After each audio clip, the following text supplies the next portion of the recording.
নির্বাচন ও গণভোটকে কেন্দ্র করে বাংলাদেশে থাকা নিজ দেশের নাগরিকদের জন্য বিশেষ নিরাপত্তা সতর্কতা জারি করেছে ঢাকার মার্কিন দূতাবাস। ৩০ জানুয়ারি এক বিজ্ঞপ্তিতে এই সতর্কবার্তা দেওয়া হয়। দূতাবাসের পক্ষ থেকে বলা হয়েছে, আগামী ১২ ফেব্রুয়ারি বাংলাদেশে একযোগে সংসদ নির্বাচন এবং গণভোট অনুষ্ঠিত হতে যাচ্ছে।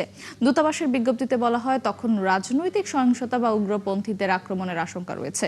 বিশেষ করে জনসমাবেশ, ভোট কেন্দ্র, মসজিদ, মন্দির, গির্জা সহ বিভিন্ন ধর্মীয় স্থানগুলো লক্ষ্যবস্তু হতে পারে।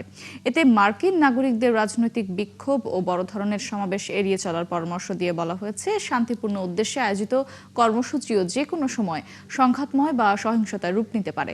দূতাবাস আরও জানায়, বাংলাদেশ সরকার নির্বাচনী প্রয়োজনে ১১ ও ১২ ফেব্রুয়ারি সব ধরনের গণপরিবহন এবং ১০ ফেব্রুয়ারি থেকে মোটরসাইকেল চলাচলের ওপর নিষেধাজ্ঞা আরোপ করেছে।